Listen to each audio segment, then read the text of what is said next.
Hello friends, எல்லோரும் எப்படி இருக்கீங்க? நல்லா இருக்கீங்கன்னு நானும் நம்புகிறேன். நானும் நல்லா இருக்கேன். ஆக்சுவலாக நான் காஞ்சிபுரம் போயிருந்தேன் இல்லையா, அப்போ இது 2வது கோவிலுக்கு போயிருந்தோம். 2வது கோவில் காமாட்சி அம்மன் கோவில். கரெக்டாக நாங்கள் கோவில் க்ளோஸ் பண்ணுற டைமுக்கு முன்னாடி ஒரு 1/2 hour முன்னாடியே போயிட்டோம். அதனால் சாமியை நிம்மதியாகவே பார்த்தாச்சு.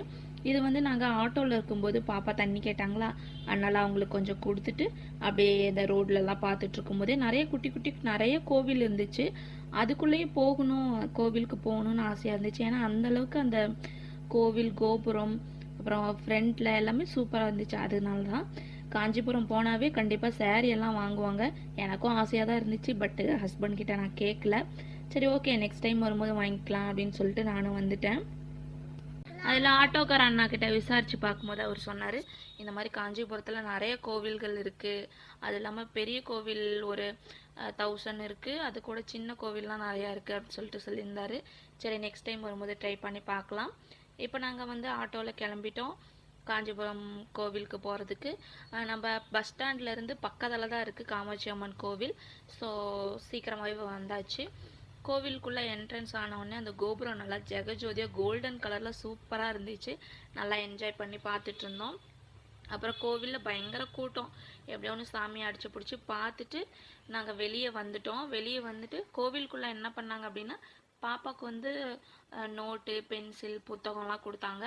அப்புறம் தம்பிக்கு எரேசர், ஷார்ப்னர்லாம் கொடுத்தாங்க. ஏன்னா அவனுக்கு கொடுக்கும்போது நோட்டு இல்லை, அதனால் அதை வச்சு பார்த்துட்டு இருந்தாங்க பாப்பா. உடனே அங்கேயே எழுத ஆரம்பிச்சிட்டாங்க மேடம். எனக்கு ஒரு ஹாப்பி என்னென்னா, கோவிலுக்கு வந்திருக்கோம், நமக்கு இந்த மாதிரி ஒரு திங்ஸ் கிடைக்கும்போது ஒரு நல்ல வைப்ரேஷன் இருக்கும். நல்ல நமக்கு சாமி ஆசீர்வாதம் இருக்குது, குழந்தைக்கு நல்லா படிப்பாங்க அப்படின்னு எனக்கு ஒரு நிம்மதி இருந்துச்சு. உங்களுக்கும் அந்த மாதிரி ஃபீல் ஆயிருந்தால் கண்டிப்பாக என் கூட ஷேர் பண்ணிக்கோங்க. எந்த கோவிலுக்கு போனாலும் நம்ம ஒரு வேண்டுதல் வச்சுக்கலாம். இந்த மாதிரி நம்ம நல்லா இருக்கணும், நம்மளை சுற்றி இருக்கவங்க, நம்ம குழந்தைங்களாம் நோய் இல்லாமல் சந்தோஷமாக வாழணும் அப்படின்னு நான் கண்டிப்பாக எல்லாருக்குமே வேண்டிப்பேன். அந்த கோவில் கோபுரத்தை பாருங்களேன் எவ்வளோ அழகாக இருக்குன்ட்டு. நான் அப்படியே கொஞ்ச நேரம் உட்காந்துட்டேன். சொல்லப்போனால் ஒரு 1/2 hour இருக்கும். நாங்கள் அங்கே கோவிலில் தான் ஸ்டே பண்ணிகிட்டு இருந்தோம். ஏன்னா அந்த கோவில் கோபுரத்தில் ஒவ்வொரு கலர் லைட்ஸ் எரியும் போது பார்க்க நல்லா பிரம்மாண்டமாக சூப்பராக இருந்துச்சு. அதனால தான் குழந்தைங்களும் நல்லா ஏரியா கொஞ்சம் பெருசாக இருக்கிறதுனால அவங்களும் கொஞ்சம் நேரம் பீஸ்ஃபுல்லாக விளையாடிட்டு இருந்தாங்க. எங்கள் வளனுக்கெல்லாம் இந்த மாதிரி இடம் நல்லா தாராளமாக இருக்கணும், அவன் நல்லா விளையாடணும், அதுதான் அவனுக்கு பிடிக்குமே. அப்படியே நாங்கள் ஒரு செல்ஃபியை போட்டுட்டு கொஞ்சம் நேரம் விளையாடிட்டு இருந்தோம். பாருங்கள் வளனு எந்த அளவுக்கு சூப்பராக ஜாலியாக என்ஜாய் பண்ணிட்டு இருப்பான்ட்டு.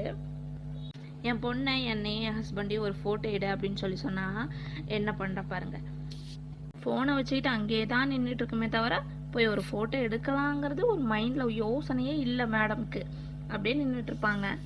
நானும் சரிடா நீ ஃபோட்டோ எடுத்தது போதும், எனக்கு ஃபோனை கொண்டு கொடு அப்படின்னு சொல்லிட்டு கேட்டுட்டு இருந்தேன். வரவே இல்லை, வச்சுட்டு தான் இருந்தாங்க கையில். அப்புறம் அவங்களுக்கு ஒரு ஹாய் சொல்லிவிட்டு அப்படியே கொஞ்சம் நேரம் அரட்டை அடிச்சிட்டு இருந்தோம். கோவிலில் அந்த கோவில் ஃபுல் வியூவுமே ஒரு குட்டி மினியேச்சர் மாதிரி ரெடி பண்ணி வச்சுருந்தாங்க. அது பார்க்க சும்மா சூப்பராக இருந்துச்சு. அது லைட் செட்டிங்லாம் போட்டு நல்லா இருந்துச்சு. அதை நான் உங்களோட ஷேர் பண்ணியிருக்கேன், கண்டிப்பாக பாருங்கள். கலராக லைட் எரியும். அப்புறம் கோவிலில் பிரசாதம் கொடுத்தாங்க. பாலில் போட்ட ஒரு பொங்கல், அப்புறம் நாட்டு சக்கரை போட்டு ஒரு பொங்கல் செஞ்சுருந்தாங்க. பயங்கர டேஸ்ட் ஃப்ரெண்ட்ஸ்.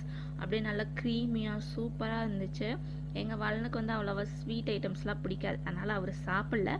நான், என் பாப்பா, தம்பி, அப்புறம் எங்கள் ஹஸ்பண்ட் எல்லோரும் நாங்கள்லாம் 4 பேரும் சாப்பிட்டோம். அவன் மட்டும் சாப்பிடல.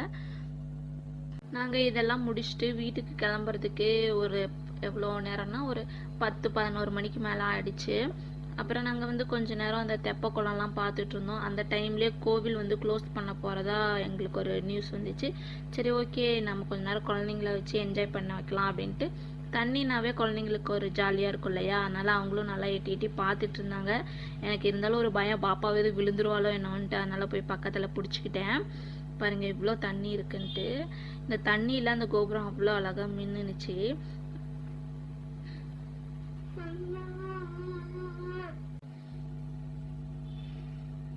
நீங்களும் இந்த கோவிலுக்கு போயிருந்தீங்கன்னா கண்டிப்பாக என் கூட ஷேர் பண்ணிக்கோங்க. இதுதான் அந்த மினியேச்சர், அதாவது கோவிலோட ஃபுல் வியூவும் மினியேச்சரில் ரெடி பண்ணியிருந்தாங்க. சூப்பராக இருக்குது. அப்படியே போயிட்டு கொஞ்ச நேரம் ஓய்வு எடுக்கலான்ட்டு உட்காந்தாச்சு. ஒரு 1 ஹவருக்கு பக்கமாக உட்காந்து ரெஸ்ட் எடுத்துகிட்டு அங்கே ஃபுல்லாக எல்லா கோபுரமும் பார்த்துட்டு ஒரு வீடியோ எடுத்துகிட்டு என்ஜாய் பண்ணிகிட்டு இருந்தோம். இதில் ஹைலைட்டே என்னென்னா குழந்தைங்க தான். குழந்தைங்களுக்கு வந்து நல்ல காத்தோட்டமான இடம். இங்கே ஒரு ஃப்ளவர் இருந்துச்சா, அதை எடுத்து பாப்பாவுக்கு எப்போவுமே நான் வைப்பேன். அந்த மாதிரி ஃப்ளவர் பார்த்தாவே அவங்களுக்கு ரொம்ப அழகாக இருக்கும். அதனால தான் குழந்தையில இருக்கும்போதெல்லாம் நான் நிறைய ட்ரை பண்ணுவேன். இந்த மாதிரி ஃப்ளவர்ஸு பாப்பாவுக்கு வச்சு வச்சு பார்ப்பேன். சூப்பராக இருக்கும். இந்த செடி எல்லாம் நிறைய இடத்துல இருந்துச்சு. நல்லா பக்கெட் மாதிரி இருந்தது. அதனால் அங்கே ஒரு வீடியோ எடுத்து பார்த்தேன். சூப்பராக இருந்துச்சு. அப்புறம் அப்படியே நாங்கள் வந்து வீட்டுக்கெல்லாம் கிளம்பிட்டோம். பஸ் ஸ்டாண்டில் வெயிட் பண்ணிகிட்டு இருந்தோம். அப்போ வந்து பாப்பாவும் தம்பி ஜூஸ் வேணும்னு சொல்லிட்டு ஒரே இடம். இந்த டைமில் ஜூஸ் குடித்தா தொண்டை கட்டிக்குன்னு சொல்லிட்டு எதுவும் வாங்கி கொடுக்கல. இருந்தாலும் லாலிபப் கேட்டு ரொம்ப அடம் பிடிச்சாங்க. அதனால் 2 பேருக்கும் ஒரு லாலிபப் மட்டும் வாங்கி கையில் கொடுத்துட்டு உட்கார வச்சாச்சு.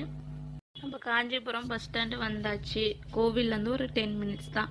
அதனால் ஃபாஸ்ட்டாக வந்துட்டு லாலிபப் வாங்கி கொடுத்தேன்னு சொன்னேன் இல்லையா, அதெல்லாம் பிரித்து சாப்பிட்டுட்ருக்காங்க. அவங்களும் சாப்பிட்டு முடித்ததுக்கப்புறம் நாங்கள் வந்து பஸ்ஸுக்காக வெயிட் பண்ணிகிட்டு இருந்தோம். பஸ்ஸு வர்றது மாதிரி தெரியல. அதனால் ஹஸ்பண்ட் வந்து போய் பார்த்துட்டு வரேன்னு சொல்லிட்டு போயிருந்தார். பஸ்ஸு பிடிச்சி வீட்டுக்கு போகிறதுக்கு 11 மணி ஆகிடுச்சு. அப்படியே நாங்கள் வந்து எங்கள் வீட்டு பக்கத்தில் இருக்கிற ஹோட்டல்லே சாப்பிட்டு வீட்டுக்கு போயிட்டோம். டாட்டா. இந்த வீடியோ பிடிச்சிருந்தா லைக் அண்ட் சப்ஸ்கிரைப்.